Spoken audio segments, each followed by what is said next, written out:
Hi friends, welcome to Dimple girl 47. మీకు ఇంకా మా వీడియోస్ నచ్చినట్టయితే లైక్ చేయండి, షేర్ చేయండి, కమెంట్ చేయండి అండ్ సబ్స్క్రైబ్ చేయడం మాత్రం మర్చిపోకండి.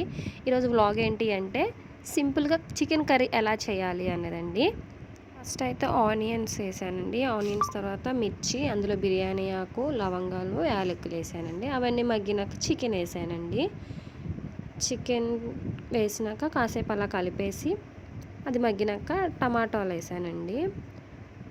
టమాటాలు ఎందుకు వేసాను అంటే కొంచెం గ్రేవీ ఎక్కువ వస్తుంది అనేసి టమాటాలు వేసానండి.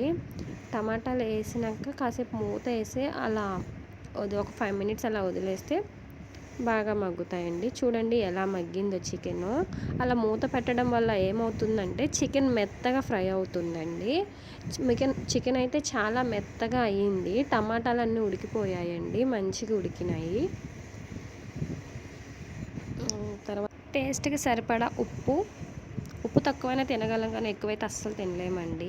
చిటికెడు పసుపు, కారం తగినంత వేసాక మంచిగా ఒకసారి కలుపుకోవాలండి. కలుపుకున్నాక మళ్ళీ అలా మూత పెట్టేసి వదిలేయాలి. మేమైతే చూడండి, ఒక వెళ్ళి చికెన్, ఒక వెళ్ళి కాఫీ, ఒక వెళ్ళి అయితే బియ్యం కడిగేసి పెట్టుకున్నాము. 3 ఒకేసారి వెంటనే అయిపోయాయండి. చాలా సింపుల్గా, చాలా తొందరగా చేసుకోవాలి అనుకుంటే మా వీడియో చూసి నేర్చుకోండి. ఇలా కలుపుకొని మళ్ళీ మూత పెట్టి ఒక 10 మినిట్స్ వదిలేస్తే మంచిగా ఫ్రై అయిపోతుందండి. చూడండి ఎలా ఉడికిందో.